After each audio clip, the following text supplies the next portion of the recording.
Sarah Boone arrives at Ashwood Ranch in the last week of March with a wagon, a trunk, and $7 worth of confidence that a woman alone in Wyoming Territory can make a working ranch out of 40 acres and a house nobody else wanted badly enough to pay more for. The ranch sits 11 miles outside the nearest town, close enough to the mountains that the weather changes with more drama than she is accustomed to, the sky doing things in the space of an afternoon that would take a full day back in the flatter country she came from. She had been married 3 years and widowed 6 months. Her husband taken by a fall from a half-broken horse he had insisted on riding, despite her objections. And the ranch had come to her attention through a lawyer's letter describing a distant cousin's forgotten property with an asking price low enough to make her wonder what was wrong with it before she had even seen it. She saw it anyway. She bought it anyway. She has learned, in the months since her husband's death, that most warnings turn out to be about problems. A person with sufficient stubbornness can simply work around. The house itself proves sound on inspection, better built than the price suggested it might be, with a main room, a kitchen, 2 bedrooms, and a pantry off the kitchen that she immediately marks in her mind as needing repurposing since her supplies do not yet fill it. She spends her first 2 weeks in the ordinary labor of settling, cleaning years of dust from every surface, repairing the worst of the fence lines, making the acquaintance of the well and the woodpile and the particular creak of every floorboard that will, in time, become as familiar to her as her own handwriting. She does not think much in these early weeks about the house's previous occupants beyond the practical curiosity of a woman assessing what has been left behind for her use. There is furniture. There are tools in the barn in better condition than she expected. There is, she discovers in her second week, an attic she has not yet fully explored, accessible by a pull-down ladder in the hallway ceiling that she initially avoids simply because the ladder looks unsteady and she has more urgent tasks than satisfying idle curiosity about crawl spaces. She finally works up to exploring the attic properly in her third week, once the ladder has been tested and reinforced and the more pressing repairs have been addressed, and finds it holds the accumulated belongings of at least 2 previous occupancies, trunks and furniture and a wooden crate she nearly overlooks in the dim light before her lamp catches the brass fittings of something inside it that does not belong to any category of object she immediately recognizes.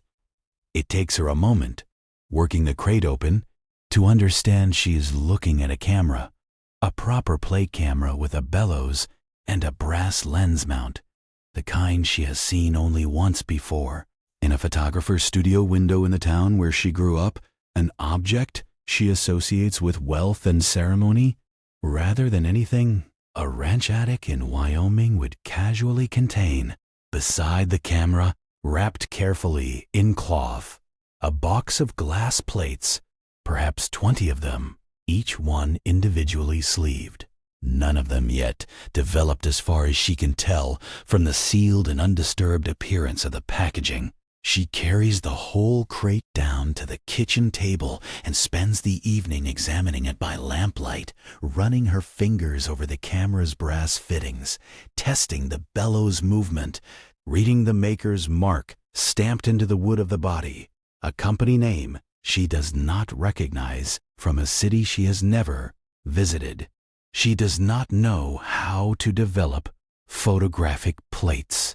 She knows, from the one time she watched a photographer work in that childhood town, that it involves chemicals and darkness and considerable patience, none of which she currently possesses in the specific combination the work requires. But she is curious in the particular way that curiosity operates on a person recently widowed and living alone in a new place with more evening hours than she has ways to fill them,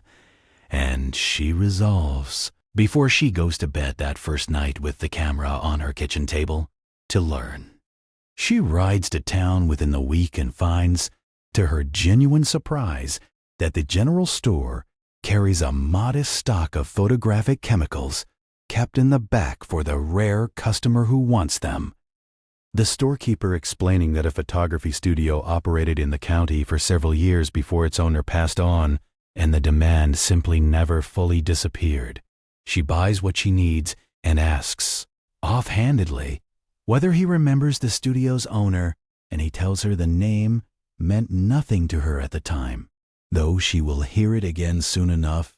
and wish she had paid closer attention to his answer the first time it was given. Her first attempts at developing the sealed plates from the crate go poorly in the ordinary way that first attempts at anything technical tend to go poorly. Overexposed frames and chemical stains, and one plate she ruins entirely by mishandling it in insufficient darkness. She reads the instructions printed on the chemical packaging repeatedly, working through the process step by step with the particular determination of a woman who has decided that a skill worth having is worth acquiring properly rather than adequately,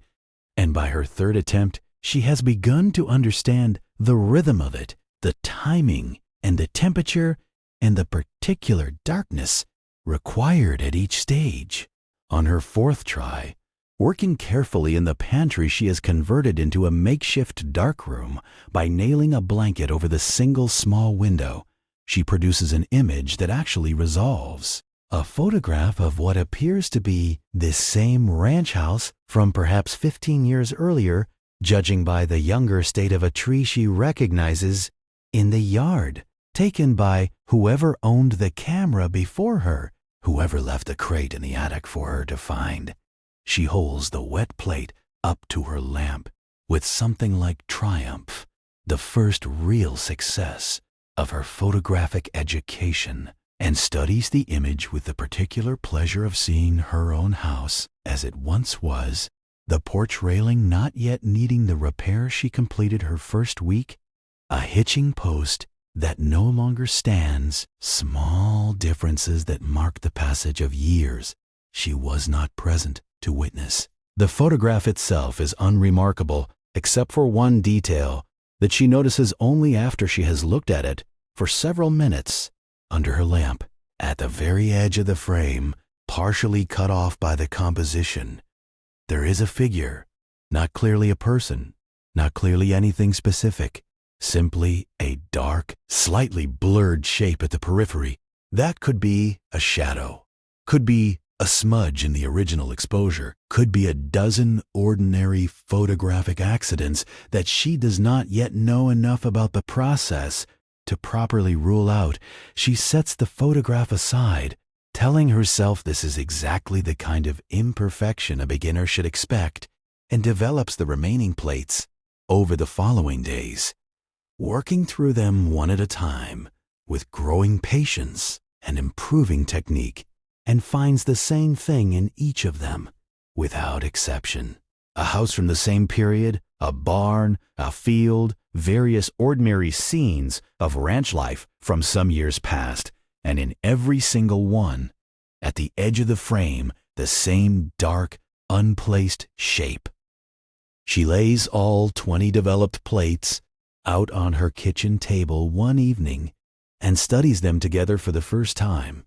comparing the position and character of the shape from image to image, and finds that, while its exact position shifts slightly depending on the composition of each photograph, it is always present, always at or near the edge of frame, never once appearing anywhere central enough to have been the intended subject of the photograph. She begins to suspect, sitting with this evidence laid out before her, that whatever explanation eventually presents itself is unlikely to be the simple technical flaw she initially hoped for. She spends the following week conducting more deliberate tests, taking her own photographs with the camera for the first time, rather than simply developing Voss's old plates. She photographs the house from the yard, the barn from the pasture, the creek from its near bank, the mountain view from the highest point of her fence line, each time with careful intention and the specific hope that whatever appeared in Voss's work will either confirm itself or reveal itself as a quirk of his particular technique, rather than something attached to the location itself. Every new photograph shows the shape, always at the edge, always slightly different in its precise position, but never once absent, never once resolving into anything she can name with confidence, simply that persistent dark presence at the periphery of whatever she chooses to document, as patient and unhurried as if it has been waiting at the edges of this particular stretch of Wyoming for a very long time, and is in no hurry to be properly acknowledged. She begins keeping the developed photographs in order, first Voss's old plates, then her own new work, and she starts annotating each one in her ledger with the shape's approximate position, its relative density, the conditions of light on the day of exposure, any other variable she can think to record. It is the kind of meticulous work she has always found steadying when circumstances feel unstable, the imposition of method on mystery, and she finds it works here too, the dread of the unknown easing somewhat as it is transformed into data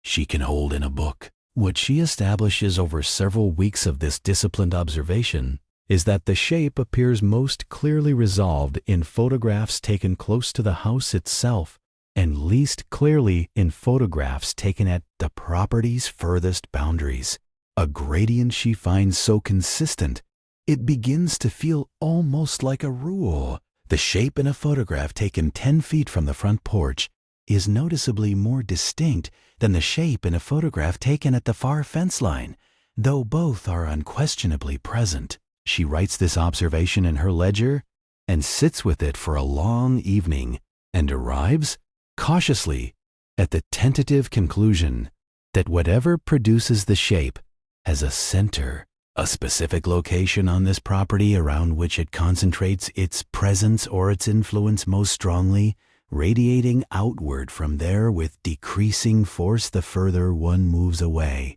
Silas Cordray from the Redfield spread,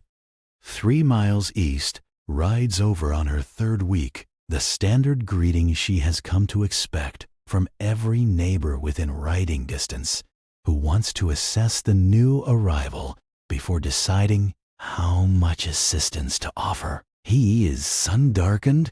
and light-haired and watches her work at mending a fence for a long moment before dismounting, the particular appraisal of a man, deciding whether the person he is meeting is likely to need help or simply likely to appreciate company. They talk for a while about ordinary matters, the state of her fences, the reliability of her well, the general business of establishing a working ranch in country that does not forgive carelessness, and she finds him easy to talk to in the unhurried way of a man who does not need to fill every silence with words. She mentions the camera and the plates during their conversation, more from having no one else to mention it to than any specific expectation of his interest, and his reaction surprises her, a stillness that comes over him before he asks, carefully, whether she found the crate in the attic. When she confirms this, he asks a series of careful follow-up questions. The brass fittings, the maker's mark, the box of plates, and she watches him piece together, in real time,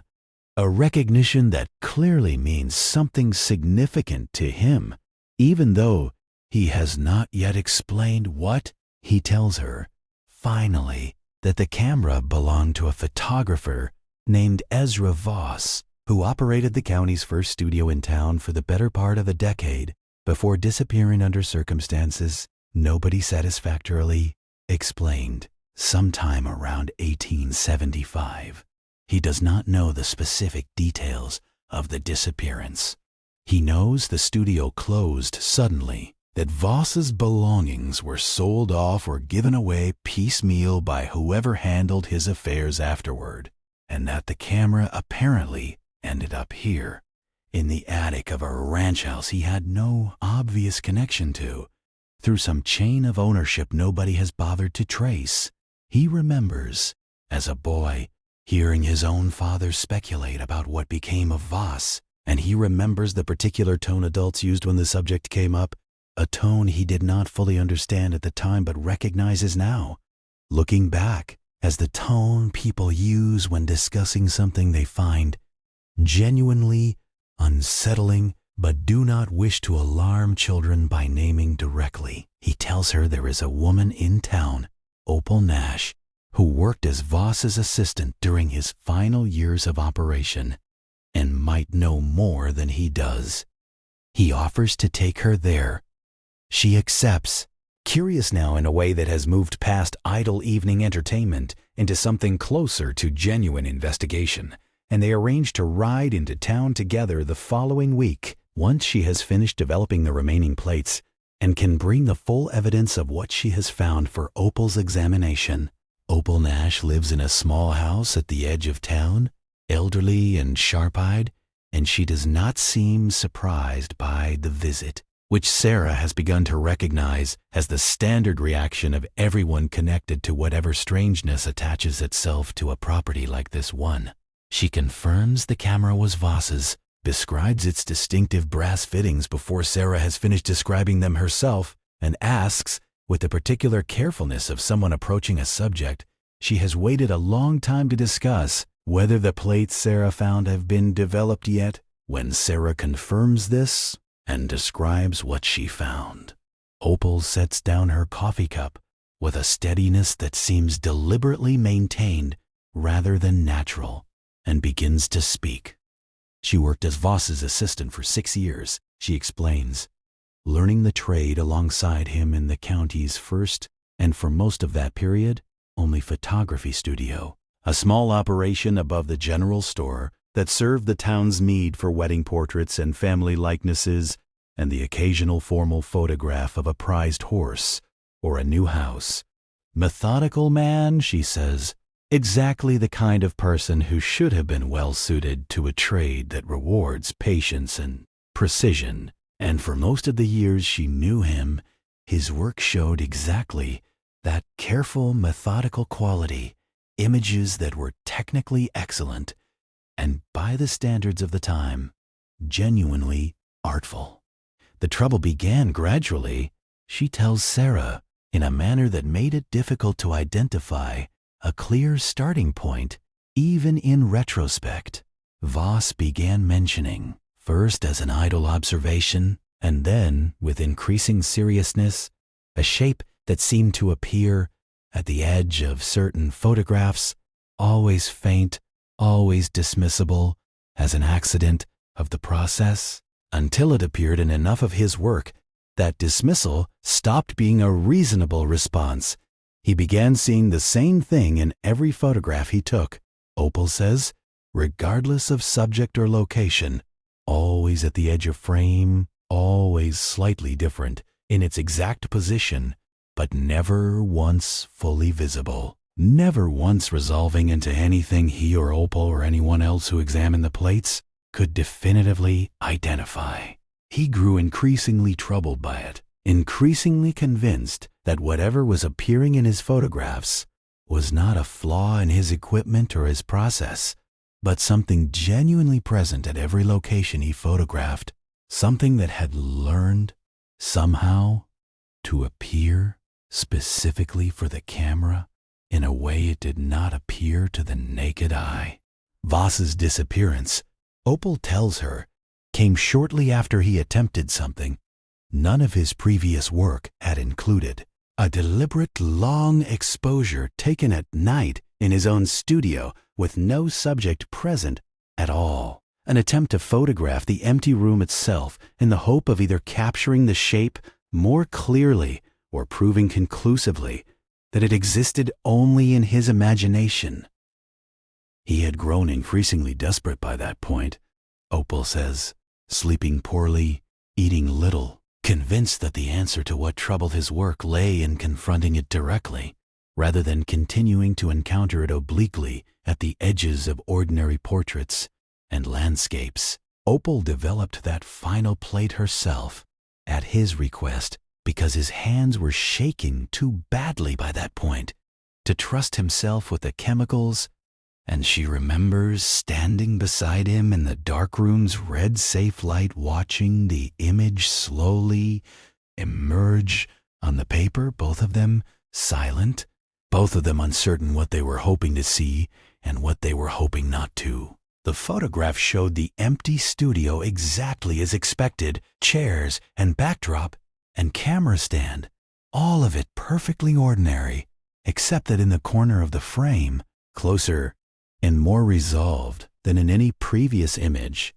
was the shape no longer merely a dark smudge at the periphery, but something with enough definition to suggest, unmistakably, the outline of a standing figure. Opal describes the moment of recognition with the specific clarity of a memory she has turned over many times since. The way Voss's breathing changed, the way he set the print down on the drying rack with exaggerated care as though handling something that might shatter, the long silence that followed before either of them spoke. Voss looked at that photograph for a very long time, Opal says. Then he packed his camera and his remaining plates into a crate,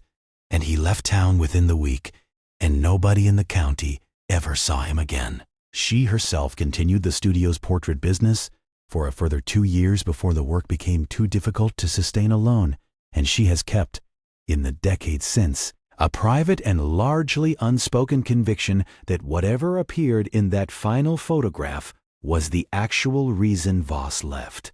Not madness, not simple eccentricity, but a genuine and reasonable response to evidence that most people would find, if they were honest with themselves, considerably more disturbing than anyone in the county was ever willing to publicly entertain. Sarah asks whether Opal ever learned where Voss went, whether he settled somewhere else, resumed his trade, lived out an ordinary life once he had put sufficient distance between himself and whatever troubled him at Ashwood Ranch. Opal shakes her head slowly. She wrote to him twice at an address he left with the county clerk before departing, a boarding house in a town 2 territories over, and received one brief reply, confirming his safe arrival and thanking her for her years of service, and then nothing further, despite a third letter she sent some months later. She does not know whether he simply chose not to correspond further or whether something prevented him from doing so, and she has decided, over the years, that not knowing is a more comfortable place to leave the matter than pursuing an answer that might prove considerably worse than uncertainty. Sarah rides home with Silas, turning this over carefully, finding in Voss's story not only information, but something like a caution she intends to heed in the opposite direction from the one he chose. He broke under the pressure of an unanswered question, packed the camera, and left. She understands the impulse. She also understands, from her own 3 years of sitting with her husband's illness without resolution, that sometimes the question cannot be answered cleanly, and that the question itself is not necessarily the point. The staying is the point. The continuing to look is the point. She has never been a woman inclined to leave a question unanswered, simply because the answer might prove uncomfortable. And this particular question has already cost her several nights of interrupted sleep in the pursuit of an answer, which she has decided, on balance, is worse than simply pursuing the answer properly. She arrives back at the ranch in the last of the afternoon light and goes directly to the dark room, developing 2 more of her own new plates before supper and finding, as she finds every time now, the shape present in both. In the weeks that follow, she establishes a regular practice, developing a new plate every few days and adding the result to her growing collection building a body of work that is beginning, she thinks, to constitute a genuine record of something real. She pins each finished photograph to the board she has rigged on the pantry wall alongside her ledger, comparing new images against old, tracking whether anything about the shape changes across time or conditions. It does not change dramatically. It is what it always is, present and patient. At the edge of every frame, more resolved near the house and less resolved at the property's far limits,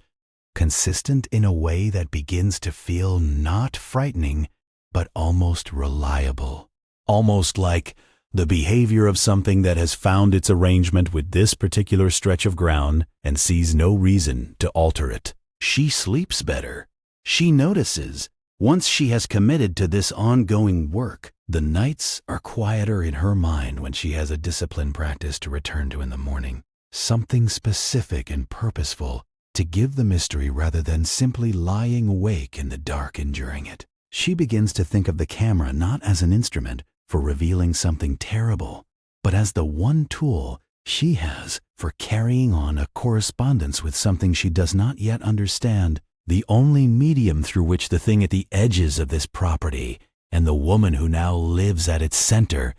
can each acknowledge the other's existence without either being entirely certain of the other's nature. She begins taking her own photographs with Voss's camera in the weeks that follow, documenting the ranch methodically, the house, the barn, the fields, the fence lines, developing each plate carefully in her pantry darkroom and examining the results with the same patient attention she has been bringing to every strange thing this property has shown her. The shape appears in every photograph without exception, its position varying slightly from image to image, but never once absent, never once fully resolved into anything more specific than its persistent, patient presence at the edge of whatever scene she chooses to document. She begins keeping a ledger specifically for this purpose, recording the date and subject and conditions of each photograph alongside a careful description of the shape's exact position within the frame, building over the weeks a record that she hopes will eventually reveal some pattern to its behavior, even if it never reveals its precise nature.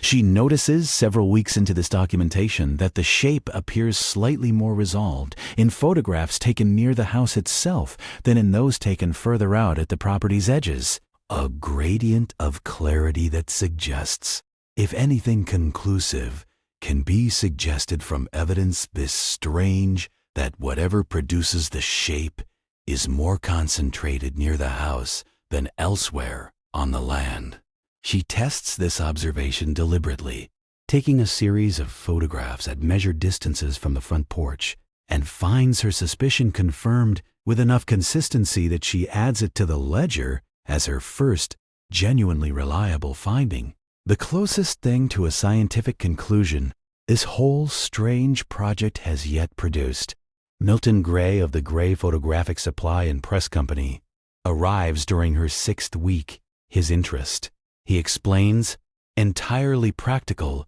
rather than personal. A survey his company has conducted, suggesting Ashwood Ranch sits along a route his business intends to develop for a new regional printing and distribution operation, requiring exactly this kind of accessible, well-situated acreage. He names a figure, she declines it. He receives this with the smooth, unhurried patience of a man who does not consider a first refusal to be a meaningful obstacle, and as he prepares to leave, his gaze drifts toward the pantry window, blanket covered against the light, in a way that suggests he has noticed something about her particular use of that room that an ordinary visitor would not think to notice at all. She asks Silas, after Gray's visit, whether the Gray Company has had any prior connection to this property, or to Ezra Voss specifically. Silas does not know for certain, but recalls, after some thought, that Gray's supply company was one of the businesses that purchased Voss's abandoned studio equipment when it was liquidated after his disappearance, which would explain, at minimum, how Gray came to know enough about photographic processes to recognize a darkroom setup through a covered window at a casual glance. This detail unsettles her more than Gray's offer itself. The realization that his interest in her property may be entangled with a much older interest in whatever Voss discovered here and never satisfactorily explained before he vanished. She thinks about this for several days, turning it over alongside her regular work, and arrives at a conclusion that disturbs her more than she initially allows herself to acknowledge. If Gray's company purchased Voss's equipment, they presumably also purchased his final plates, the ones he packed into his crate before leaving town, which means Gray has seen the photographs, has presumably seen the shape in every one of them if he had the sense to develop and examine what he bought. His interest in this specific property, framed as a purely commercial concern about land and access routes, may in fact be an interest in whatever Voss discovered here, dressed up in the language of business because that language is the only one a territorial courtroom will take seriously. She writes this suspicion in her ledger, carefully and without overstating it, and keeps it beside the photographs in her growing collection of things she cannot yet prove, but intends to continue watching. Gray's men grow considerably less patient than Gray himself in the weeks that follow, cutting her fence lines under cover of darkness and spooking her small herd of cattle on 3 separate occasions. Each incident documented carefully in the ledger she has begun keeping alongside her photographic records. She is grateful during these difficult weeks for the discipline of the darkroom work, the way it gives her evenings a purpose beyond simply enduring their harassment, the way the ongoing investigation into the shape at the edges of her photographs provides a counterweight to the human trouble that would otherwise dominate her thinking entirely. She develops a new plate on each of the 3 nights the cattle are spooked, finding a strange comfort in the regularity of the work, the shape appearing at the edge of each image as reliably as ever. Unbothered by whatever Gray's men are doing outside in the dark, indifferent to the entire human struggle in a way she finds, paradoxically, steadying. Gray's men grow considerably less patient than Gray himself in the weeks that follow, cutting her fence lines under cover of darkness and spooking her small herd of cattle on 3 separate occasions, each incident documented carefully in the ledger she has begun keeping alongside her photographic records. She catches one of his hired hands directly on her 9th week. A man attempting to access her barn late at night for reasons he cannot adequately explain when confronted, and he leaves behind a company-marked tool that becomes, along with her accumulated documentation, sufficient evidence for the deputy she rides to see the following morning to open a formal investigation into a pattern of harassment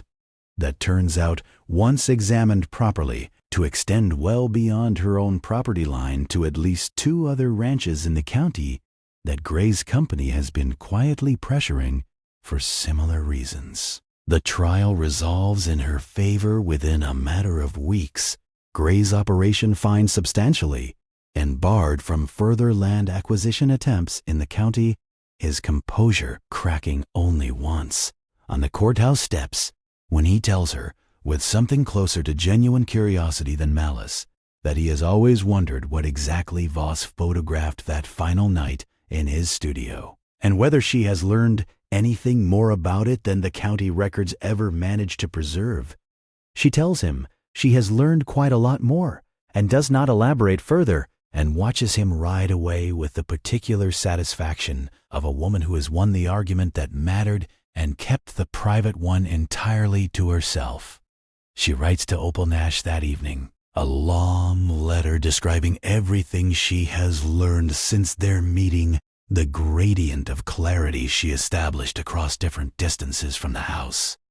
the specific consistency of the shape's position and behavior, the theory she has been developing about its nature. She asks, in the letter, whether Opal ever considered that Voss's flight might have been premature, whether what frightened him might have been less dangerous than he assumed. She does not expect a quick reply and does not receive one, but 3 weeks later a letter arrives from Opal that she reads twice before setting down, careful and considered. The reply of a woman who has thought about these questions for decades and has been waiting, she writes, for someone else to reach the same tentative conclusions she arrived at long ago and never had the courage to say aloud to anyone who might have listened. Opal's letter confirms what Sarah has begun to suspect, that Voss's final photograph, the one of the empty studio, showed the shape more resolved than any of his other work,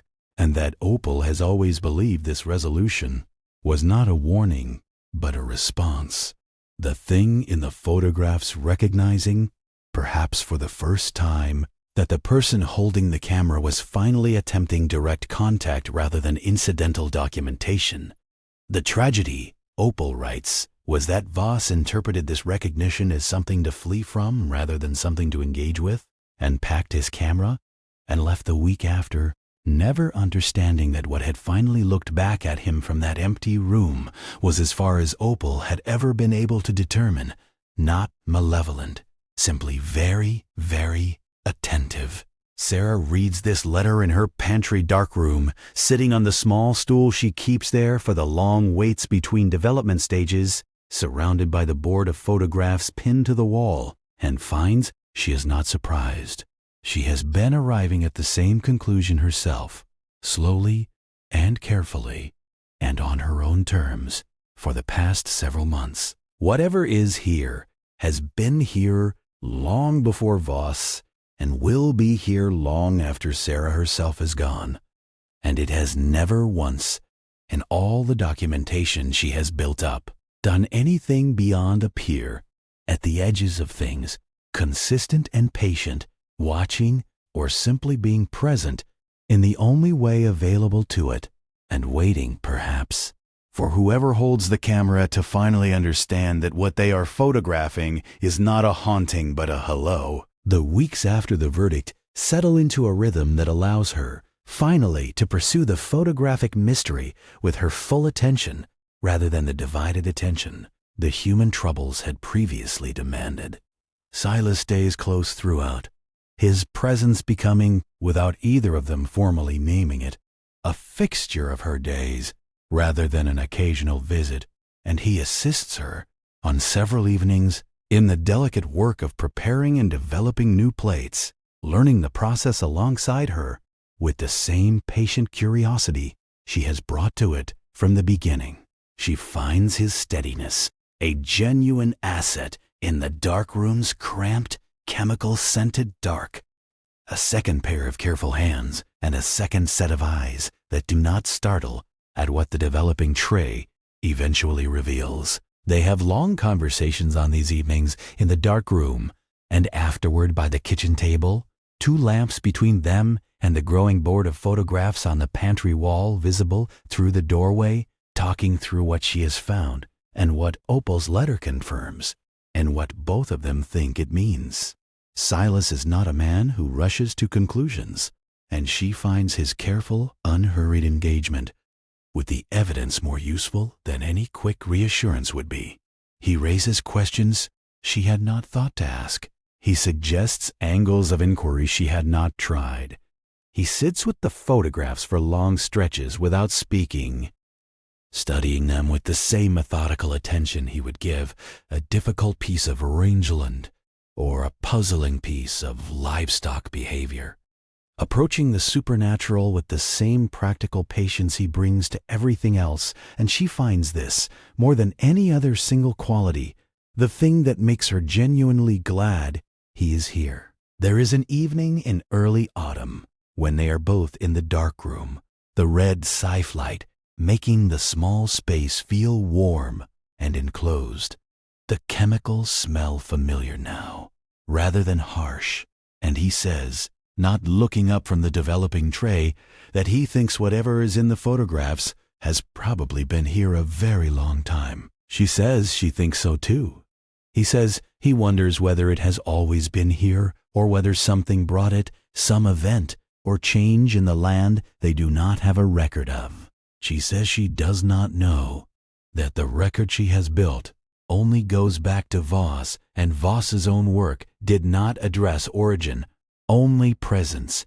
He says he thinks that might be all right, that some things can be present without a traceable origin, the way the mountains are simply there, without anyone having put them there, and that knowing where something came from is different from knowing what it is and whether it means any harm. She agrees, watching the image on the developing paper slowly resolve, the shape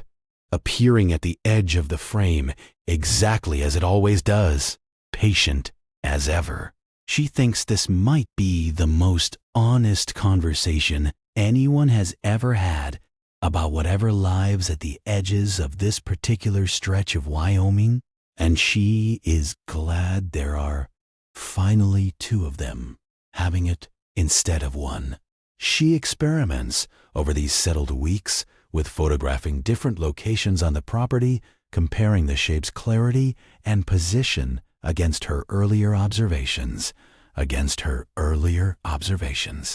and confirms her suspicion that it appears most resolved near the house itself,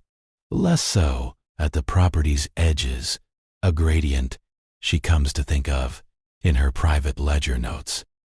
as evidence of something like a center, a place where whatever this presence is concentrates its attention or its existence most fully, radiating outward with decreasing strength the further one moves from that center. She does not know what the center itself might be, whether it corresponds to some specific location within the house or simply the house as a whole,